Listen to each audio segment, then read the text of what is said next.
Bu, kita menghargai semua perkembangan pengetahuan, teknologi, peradaban dan sebagainya. Tapi ibu jangan sampai lemah dalam satu hal ini.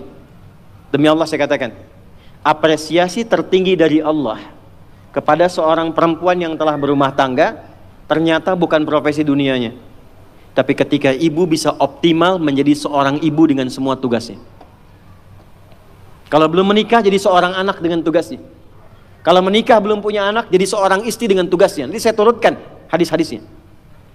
Jadi ibu itu ke surga, maaf ya, kalau nanti masuk dengan izin Allah misalnya, tingkat tertingginya itu bukan karena misalnya aktif mendampingi kegiatan di luar, bukan karena aktif punya kegiatan banyak dengan teman-teman, bukan. Yang paling utama itu di rumah anak bagaimana. Sehingga ketika suami pulang, dia membawa satu hasil dari kegiatannya, dalam lelahnya dia menikmati candanya yang telah menyelesaikannya istrinya. Itu bu, setiap apa yang dikerjakan kalau benar demikian, perhatikan hadisnya di At-Tirmidzi. Idza shallatil mar'atu shalataha wa shamat shamaha wa hafizat farjaha qila laha yaumal qiyamati udkhulil jannata min haitsu syi'ti. Kalau ada seorang perempuan enggak pernah salat sunnah, cuma salat fardu saja. Enggak pernah puasa sunnah, puasanya Ramadan saja.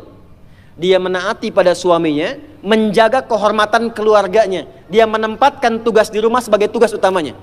Maka apa yang terjadi? Qila laha yaumal qiyamati, dikatakan kepada perempuan ini saat kembali kepada Allah di yaumil hisab, udkhulil jannata min haitsu syi'ti. Cepat langsung masuk surga dari pintu mana saja yang kamu kehendaki. Enggak ada hisab. Sekarang ibu enggak dilarang, silakan. Pengajian banyakin, optimalkan. Tapi dengan pengajian itu balik bawa ilmunya kepada anak. Kalau perlu aja. Kegiatan di luar silahkan.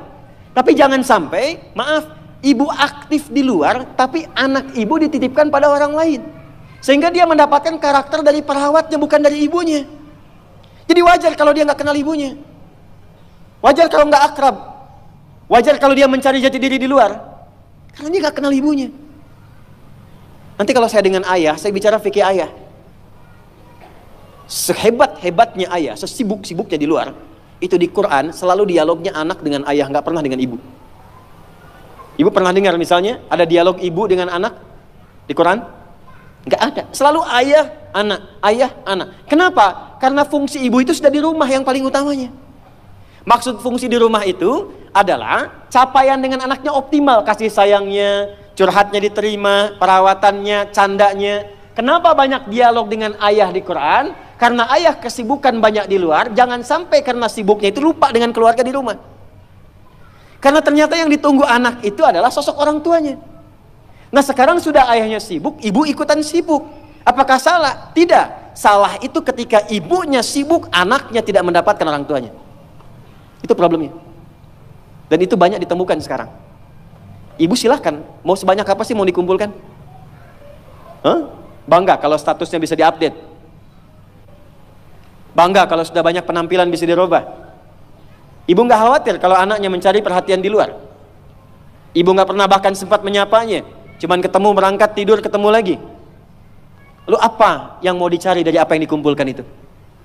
Saya ini kalau pulang, sejak saya punya anak pertama, sekarang punya anak yang kelima, tidak pernah saya pulang nyampe rumah dipanggil dengan panggilan yang biasa teman-teman panggil.